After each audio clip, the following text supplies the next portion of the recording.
Hello, oo nga po pala si Luis Sambi Mangrobang at ang itatahil po natin ngayong araw ay ang Deuteronomy chapter 7 verse 9.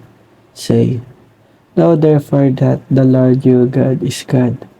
He is the faithful God, keeping his covenant of love to the thousand generation of those who love him and keep his commandment. Ang verse na ito ay nagpapaalala sa atin ng katapatan ng Diyos.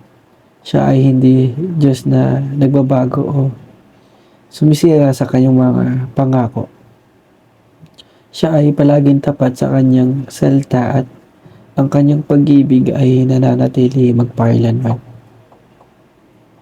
Habang pinagninilay-nilayan natin ang verse na ito, makatagpo tayo ng kaaliwan at katiyakan sa pagkaalam ng Diyos ay tapat. Sa mundong patuloy na nagbabago at puno ng kawalang tiyakan, maaari tayong umasa sa hindi nagbabagong kalikasan ng Diyos. Hindi niya tayo papabayaan o papabayaan. Binibigyan din dito sa verse na ito ay ang kahalagahan ng pagsunod. Ang tipan ng pag-ibig ng Diyos ay hindi lamang para sa sinuman, kundi para sa mga nagmamahal sa Kanya at sumusunod sa Kanyang mga utos. Ang pagsunod ay hindi isang pasanin, ngunit isang tugon sa pagmamahal at katapatan ng Diyos sa atin. Sa ating pang-araw-araw na buhay, tandaan natin na ang Diyos ay tapat. Magtiwala tayo sa kanyang mga pangako at manalig sa kanyang pag-ibig. At sikapin nating maging masunurin sa kanyang mga utos.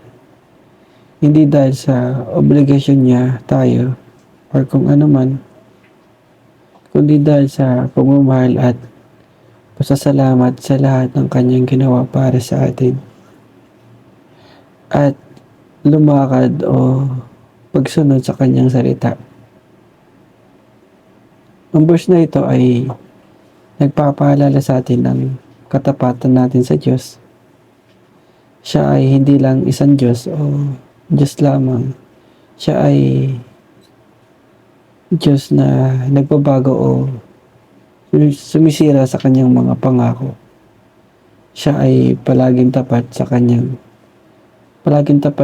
mga salita at kanyang pag-ibig ay nananatili magpakailanman. Yun lang po at maraming salamat.